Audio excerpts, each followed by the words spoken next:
తెలంగాణ ప్రభుత్వం చేనేత మరమగ్గాల రంగాన్ని అభివృద్ధి చేసేందుకు కృషి చేస్తోందని ఎమ్మెల్యే ఆది శ్రీనివాస్ తెలిపారు. చేనేత రంగంలో బీటెక్ చదివిన విద్యార్థులకు ఉపాధి కల్పిస్తామని హామీ ఇచ్చారు.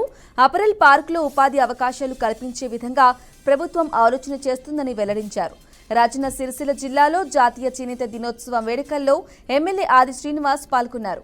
ముందుగా పాత బస్టాండ్ వద్ద ఉన్న చేనేత విగ్రహానికి ఎమ్మెల్యే ఆది శ్రీనివాస్, జిల్లా కలెక్టర్ సందీప్ కుమార్ పూలమాలలు వేశారు. చేనేత వస్త్రాలు ధరించి నేత కార్మికులను ఆదుకోవాలని ఎమ్మెల్యే ప్రతిజ్ఞ చేశారు. టెక్స్టైల్స్ కు సంబంధించి 4,52,00,000 నిధులు విడుదల చేసినట్లు చెప్పారు. మిగతా నిధులు కూడా విడుదల చేస్తామన్నారు.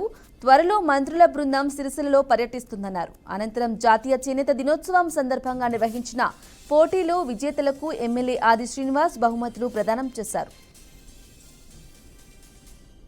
రంగానికి సంబంధించినటువంటి అధికార బృందం అందరికీ కూడా ఈ సందర్భంగా జాతీయ చేనేత దినోత్సవ సందర్భంగా శుభాకాంక్షలు తెలియజేస్తూ రాష్ట్ర వ్యాప్తంగా కూడా ప్రభుత్వం ఈ చేనేత దినోత్సవాన్ని ఓ భరోసానిచ్చేటువంటి కార్యక్రమంతో పాటు చేనేత రంగం